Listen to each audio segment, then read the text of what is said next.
Welcome to Thursday on the Pagan Perspective. This is Yucca, and this week we've been talking about offerings.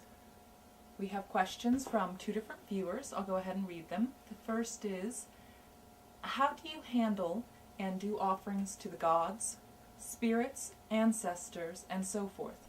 Furthermore, how do you properly handle of disposing of offerings in a proper and respectful manner? The second one is, hi everyone, I'm back with another question. This may be silly, but I was wondering if you could explain to me how to properly pick a flower or any other kind of plant. I feel so apprehensive when I see a clover or a flower and go to pick it. Do you need to use offering stones? I'm making offering stones, but what should you do in the meantime? Or what should you do if you don't have anything to offer? Thank you so much. You've all been such a great help.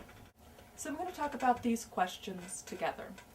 And starting off by saying that I was not raised to give offerings, and it isn't something that I've picked up in my practice as an adult.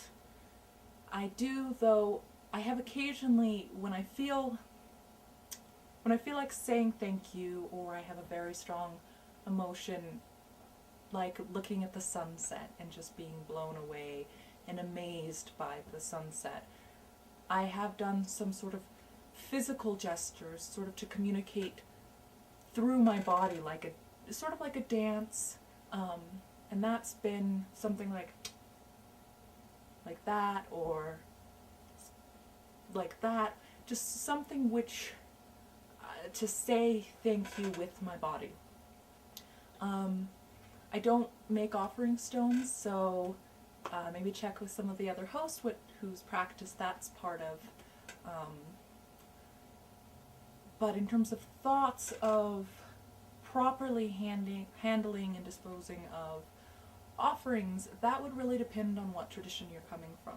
And I would think if you aren't coming from a very specific tradition, or aren't pulling very heavily from a specific tradition, that's something that you might kind of explore and come up with something that works for you, or perhaps something from your background that isn't the religion that you practice, but is there a religion that your family practiced, or are there practices from the ethnicity that you most strongly identify with, or something like that.